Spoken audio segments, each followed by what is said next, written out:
Picture this, Meg. It's a quiet Iowa state park. 5 teenagers on a weekend camping trip. A sudden, brutal ambush that left 4 dead and 1 kidnapped. The Gitche Manitou Massacre remains one of Iowa's most haunting and senseless crimes. The killers, they claimed to be cops. The victims never had a chance. The sole survivor lived to tell a tale so shocking, it actually sounds fictional. But there's one thing that was real. The terrifying events that happened. We're going to talk all about it this week on the Yore podcast. We're getting good at this. I feel like that was professional, right? It was. And this is when everybody's like, okay, well, that was good. Now it's not, and Meg's dying, so we got to get out of here. You okay? Sorry. Did you swallow a bug? What's going on? Well, good one. Turns out I'm still allergic to cats. Still allergic to cats. El gatos. I do apologize in advance for all of the words that I'm about to say wrong. And as always, viewer and listener discretion is advised. So we are in the midst of quite the ice storm at the time of the recording. So we are trying to get things prepared for no power. And it's almost going to be like work camping, just like they were in Iowa. And I said, picture this. I said, 5 kids, out on a weekend camping. And I think that's something that you can definitely relate to. There was a lot of probably weekend camps and camping trips with you. I mean, Meg was even the mom that was camping with a couple of week-old baby in a tent. So I did. Camping runs through the blood in this house. It's wild, right? Blood's probably not the right word. Probably shouldn't be talking about that. But either way, this one's pretty interesting. I say do we get right into this, or do you want the introduction? Let's do the intro. Tell me when. Right now. Okay.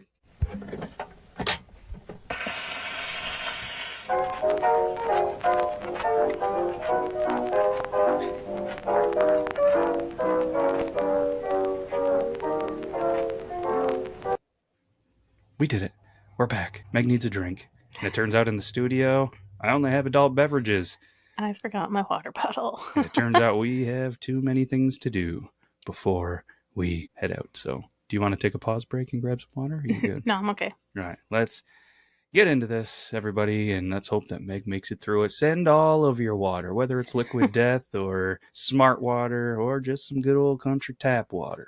Hook us up. Here we go. I love tap water. It's good stuff.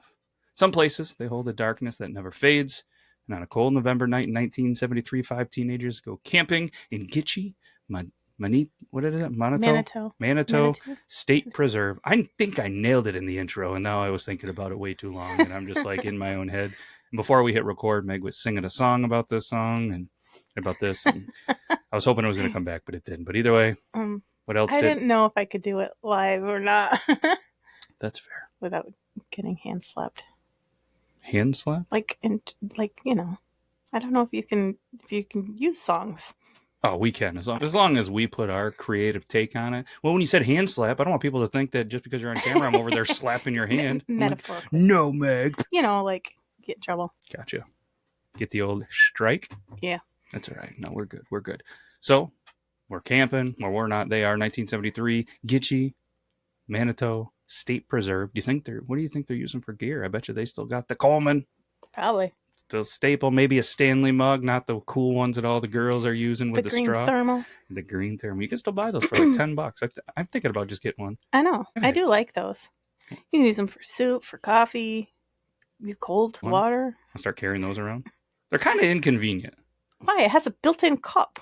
I know. Well, that's cool. But it doesn't really fit in a cup holder. I'm a cup holder guy these days with my coffee. It's meant to fit in your lunch pail. I don't have a lunch pail. Well, maybe you should bring back that, too.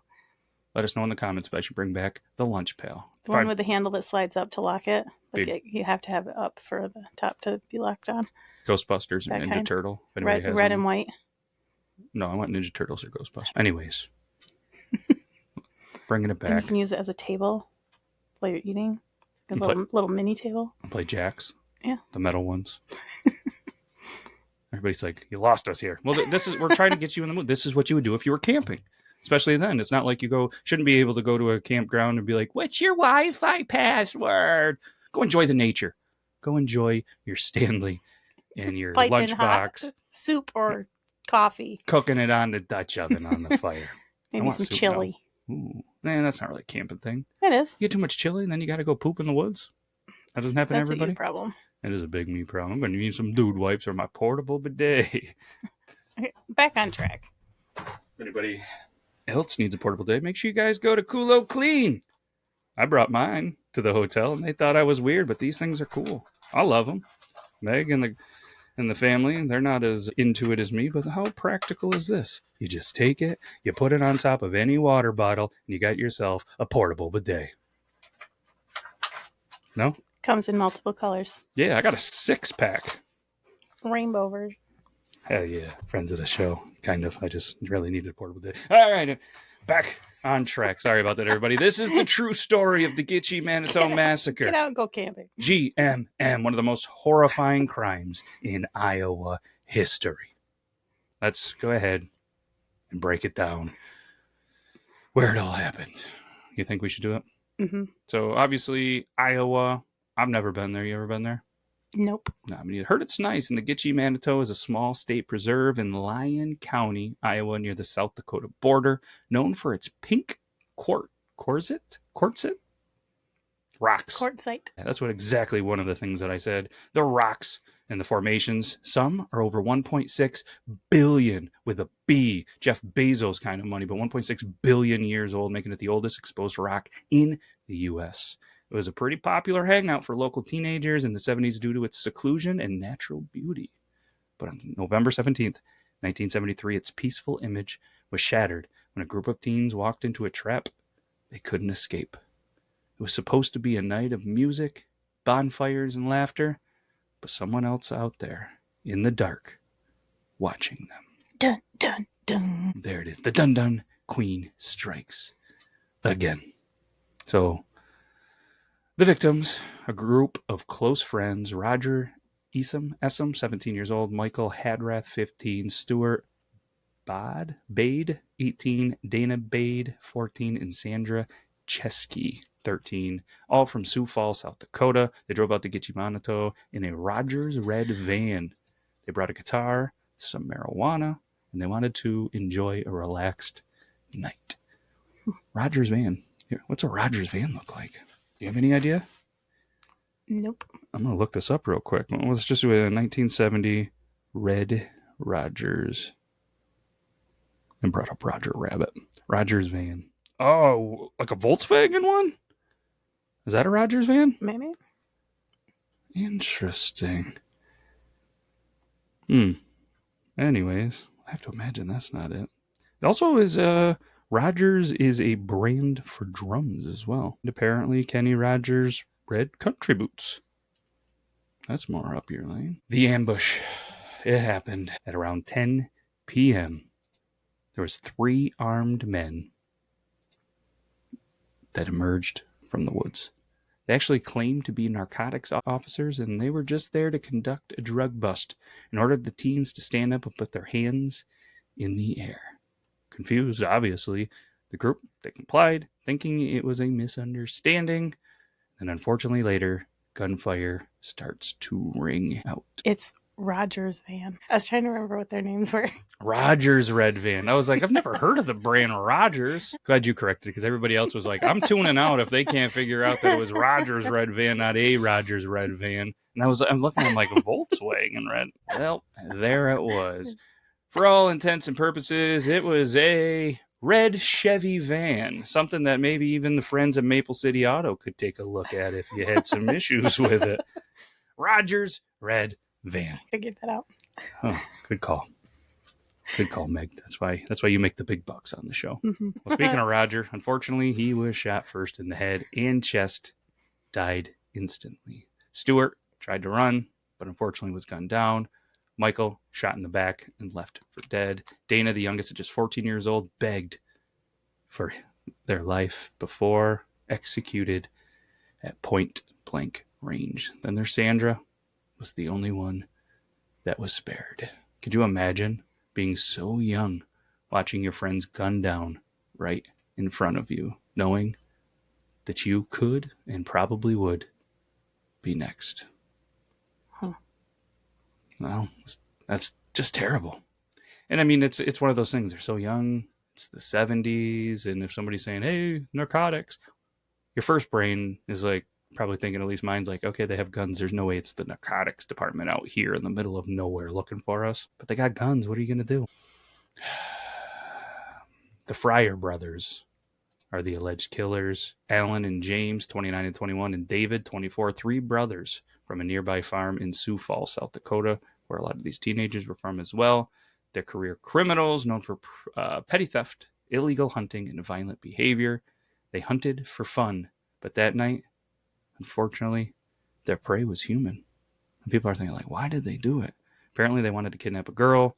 Sandra was their real target. They murdered the boys to eliminate witnesses. Apparently, they had no remorse. In fact, they actually joked about the murders afterward. They weren't just killers.